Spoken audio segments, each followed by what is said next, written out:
For most of history, the power to create life was reserved for gods, nature, or fate. But alchemists asked a dangerous question.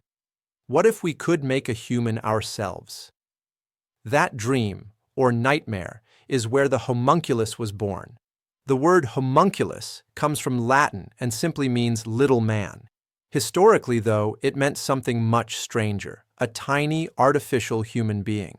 In medieval and early modern Europe, some alchemists believed you could actually grow a miniature person through secret procedures, bypassing normal reproduction entirely. In the 16th century, the Swiss alchemist and physician Paracelsus described a recipe for creating a homunculus.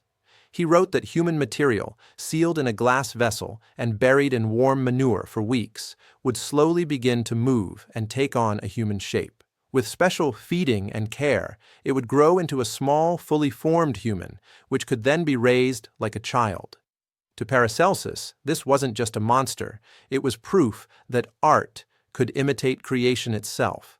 Of course, there's no evidence that anyone ever really made such a being, but the idea of the homunculus spread through alchemical texts, secret societies, and occult stories. It symbolized both human genius and human arrogance, the desire to play creator, to control life, and to unlock forbidden knowledge. In some legends, the homunculus is a helper or servant, almost like the Jewish golem made from clay. In others, it turns against its maker, becoming a warning about the dangers of overreaching ambition. The concept later evolved in strange directions. In early biology, some scientists believed in preformationism, the idea that each new human started out as a tiny, preformed person inside the sperm cell, just waiting to grow. They called that tiny figure a homunculus too. It was their way of explaining development before modern embryology existed. In modern neuroscience, the word shows up again as the cortical homunculus. A weird, distorted little man used to map how much of the brain's surface is devoted to different body parts. The lips, hands, and tongue look huge compared to the rest of the body because they have so many sensory and motor connections. It's a scientific diagram, but also a creepy reminder of how we picture the body inside the brain. And then there's fiction. From Goethe's Faust to Mary Shelley's Frankenstein, from occult novels to modern anime and manga, the homunculus keeps returning as a symbol of artificial life, broken identity, and the horror of seeing what we're really made of. One of the darkest and most intense uses of this idea is the psychological horror manga Homunculus by Hideo Yamamoto. In this story, a homeless man named Susumu Nakoshi agrees to an experimental surgery called trepanation, drilling a hole in his skull to awaken a hidden sense. After the operation, he begins to see disturbing, distorted versions of people around him.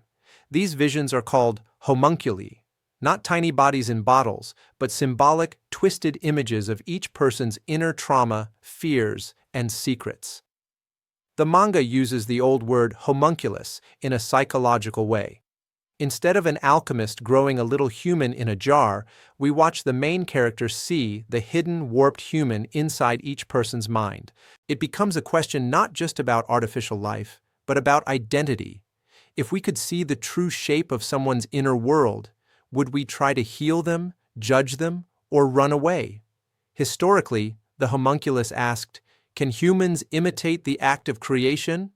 In modern horror and manga, it asks, what are we really beneath the mask? If you're into dark psychology, body horror, and stories that mix science, superstition, and the subconscious, Homunculus is one of the most intense explorations of that theme. The manga, Homunculus, is available on Amazon, and if you want to explore this disturbing vision of the human mind, you can find it there. You'll find my Amazon affiliate link clearly shown in the video description and also in the first pinned comment below. If you decide to get it through that link, I may earn a small commission at no extra cost to you, which helps me keep making videos like this. Tell me in the comments, what scares you more, the idea of a tiny artificial human in a jar, or the thought that your true inner homunculus might look nothing like the face you show the world? Subscribe to Black Butterfly Key for more dark history, occult ideas, and psychological horror from the shadows. Thanks for watching.